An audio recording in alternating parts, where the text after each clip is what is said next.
So eto na nga po mga idol, LeBron James sinirekomenda si Luke Kennard na isama sa starting 5 na lineup ng Lakers sa susunod na game nila. At LeBron James napahanga sa magandang performance ni Austin Reeves at nitong si Luka Doncic. Alamin natin lahat ng mga detalye. So mga idol, sa naging laban nga po ng Lakers kontra po sa kupunan ng Timberwolves, actually maganda yung pinakita ng Lakers dito. Yung final score nila nasa 120 to 106 at hindi pa rin nakapaglaro si LeBron, but so far consistent na sunod-sunod ang panalo ng Lakers. So kung makikita nyo po sa starting 5 na lineup, ang nasa first 5 si Marcus Smart, si Rui Hachimura, si DeAndre Ayton, Austin Reeves at eto pong si Luka Doncic.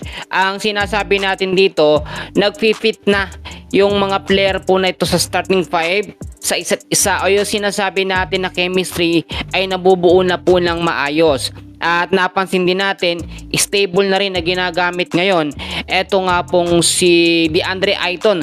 First time niya po ito na maka-double digits po muli, no? At napansin naman natin, nabigyan si DeAndre Ayton ng 34 minutes of playing time. Mahaba ito. Meron pong 14 points at meron po siyang rebounds po na 12 rebounds. Actually, ang ganda.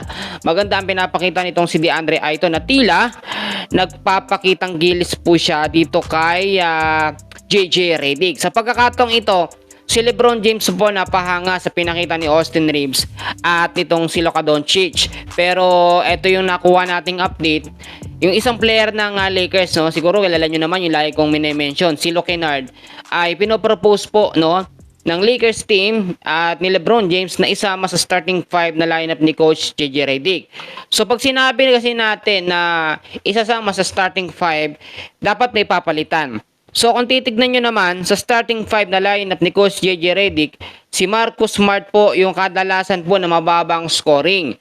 Mahaba ang minuto, pero mababa po yung kanyang naitatalang puntos. 31 minutes of playing time, merong 8 points at merong 2 rebounds. Samantalang kung titignan nyo po si Luke Kennard, 26 minutes of playing time, meron pong 10 points, no? Nakapagtala siya ng 10 points at meron pong 2 rebounds. Sa pagkakataong ito, wala naman tayong mga question sa pinapakitang performance itong si Luke Kennard. Kaya marapat lamang o deserve lamang niya yung mahabang minuto. Alam nyo mga kaibigan, sa magiging susunod po na laban ng Los Angeles Lakers kontra sa Bulls, no, inaasahan na possible na hindi pa rin makapaglaro eto nga pong si LeBron James, no. Alam naman natin yung naging reason, pero kampante pa rin ang Lakers na mananalo sila. Bakit? Sa panibagong sistema ni Coach JJ Redick, actually small ball line na pa rin ito kasi ayaw niya pa rin gumamit ng Twin Tower. Nakakampante na si Coach JJ Redick. Pasalamat na lamang tayo na magagaling po yung mga player ng Lakers. And so, kung titignan naman natin, Rui Hachimura, 24 minutes, merong 9 points.